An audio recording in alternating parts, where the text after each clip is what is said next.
여러분, 재고 충격이 커지고 또 금리 충격이 현실화되면 저성장 공포가 닥친다. 이게 요즘 시장의 이야기입니다. 그만큼 말입니다.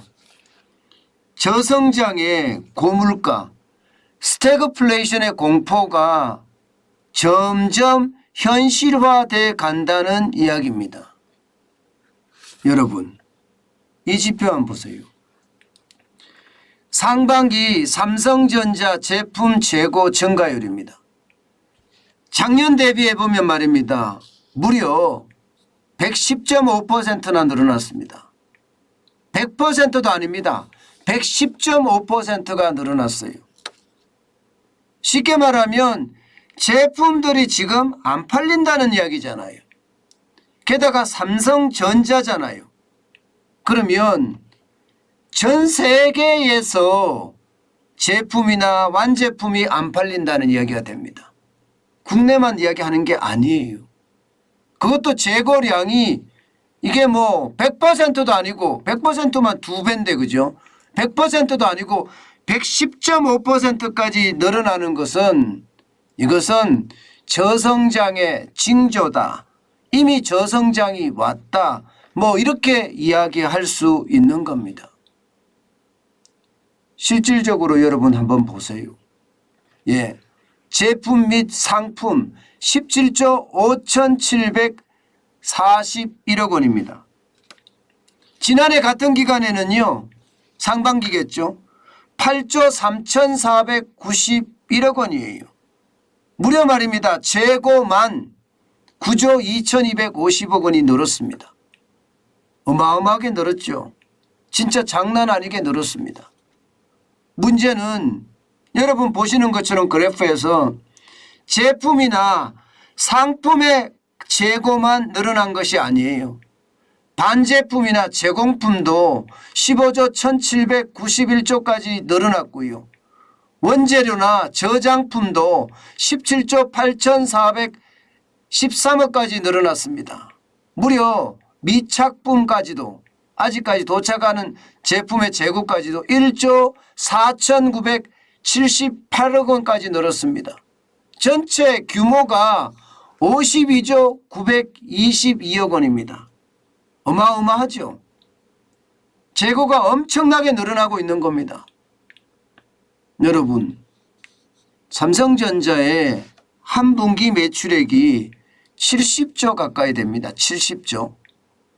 그런데 재고가 52조 922억 원까지 갔으면 이게 매출만큼 점점 커진다 이렇게 이야기할 수도 있겠죠.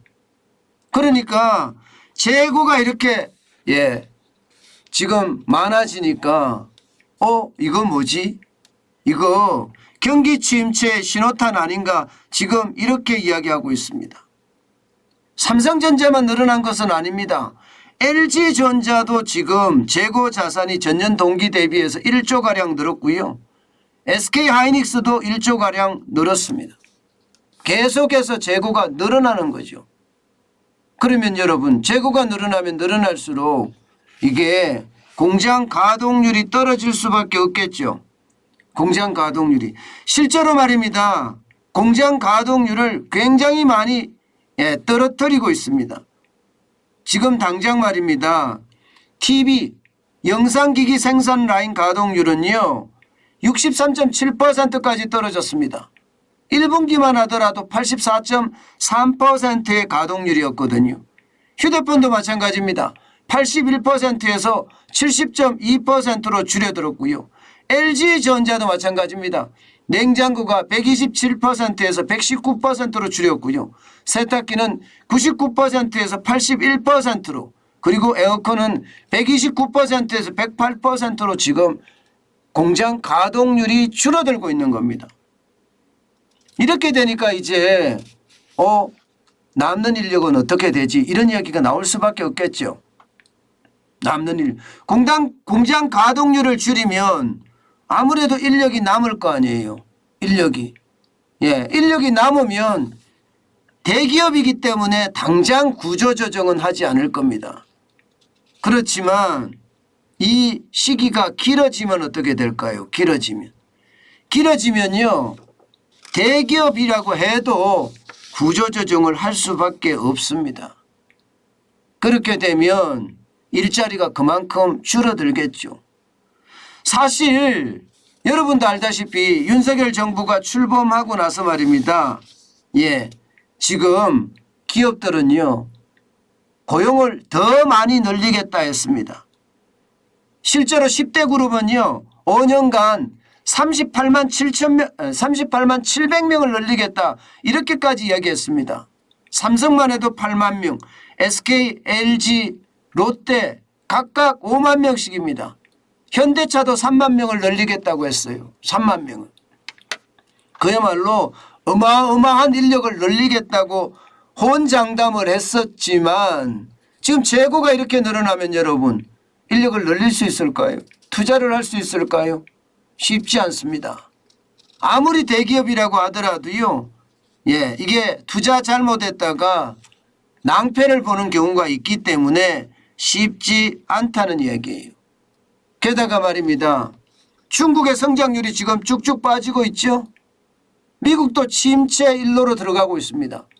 그렇다면 세계 경제가 나빠진다는 결론인데 세계 경제가 나빠졌을 때 지금 삼성이나 LG나 SK에서 투자할 수 있을까요? 결국은 말입니다. 결국은 저성장 기조로 갈 수밖에 없다는 이야기예요. 저성장 기조로.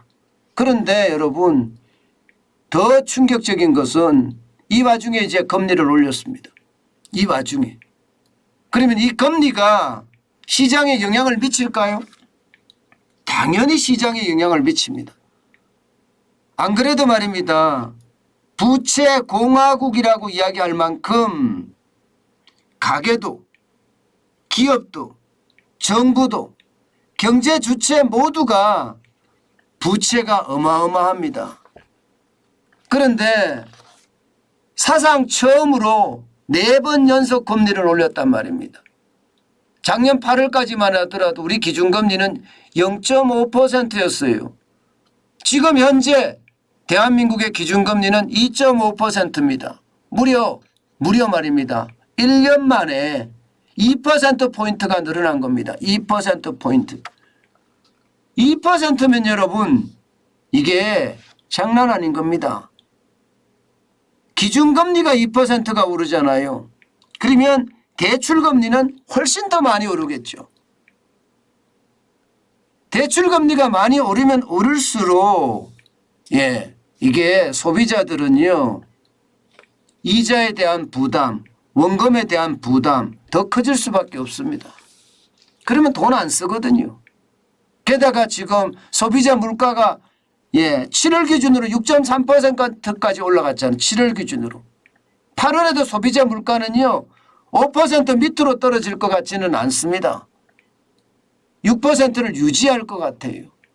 그렇다면 여러분 기준금리를 인상함으로 해서 경제 주체들이 이자에 대한 부담이 커지니까 여기에 대한 소비가 그만큼 또 줄을 수 있다는 이야기예요.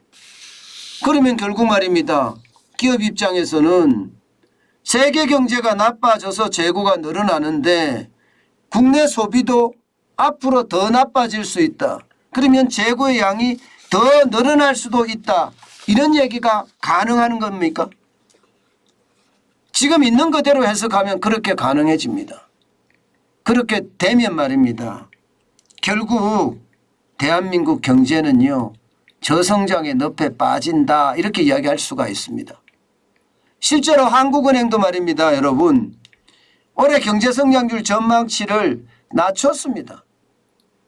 당초 2022년 지금 전망치를 말입니다. 2.7%에서 2.6%로 낮췄어요.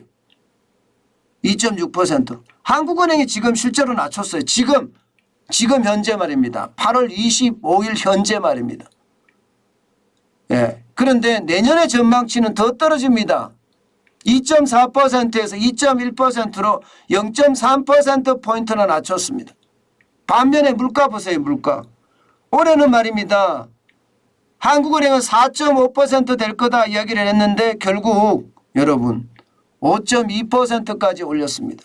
1998년 1월 9% 이후 최고치입니다. 최고치. 굉장히 많이 올라갔죠. 5.2%면. 그러면 결국 말입니다. 올해 2.6% 성장에 5.2%의 물가라는 뜻이잖아요. 그러면 저성장의 고물가가 지금 실제로 일어나게 되는 거죠. 실제로 일어나게 되는 겁니다. 올해만 하더라도 말입니다. 그런데 내년에 가면 이게 더 심각해집니다. 내년에 가면 지금 현재까지 보면 말입니다. 내년에 성장률 전망치는 2.1로 낮췄습니다. 그런데 물가 상승률 전망치는 3.7로 높였습니다. 무려 말입니다. 2.9에서 3.7로 높였으니까 지금 얼마를 높인 겁니까? 0.8%포인트를 높인 거잖아요. 그러면 2%대의 저성장에 3.7%의 고물가예요. 물론 이걸 가지고 뭐 어마어마한 스태그플레이션이 온다 이렇게 이야기할 수는 없지만 분명한 것은요. 스태그플레이션의 징조가 보이고 있는 거예요. 스태그플레이션이 제일 위험한 게 저성장 고물가잖아요. 저성장 고물가가 되는 이유가 소비가 무너지기 때문이거든요. 지금 우리가 딱 그 짝입니다. 금리는 올라가죠. 여기다가 부채에 대한 부담은 커지죠. 그러니 원금이나 이자는 못 갚을 수도 있다는 그런 두려움까지 있잖아요. 그러면 소비는요 그만큼 떨어질 수밖에 없는 게 현실이에요. 저는 벌써 말입니다. 벌써 지금 현재 대한민국에는 말입니다. 저성장 고물가의 초입, 스태그플레이션의 초입에 이미 저는 도착했다고 생각합니다. 제가 제목을 쓸 때 결국 스태그플레이션 온다 이렇게 앞으로 올 것처럼 썼지만 사실은요 현재 저성장의 고물가 상황이 지속되고 있고요. 이것이 말입니다.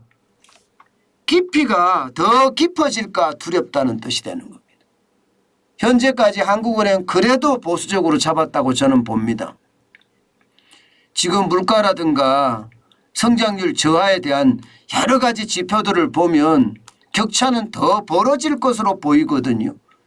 올해 2.6이 아니라 2.4 정도 성장을 하고요.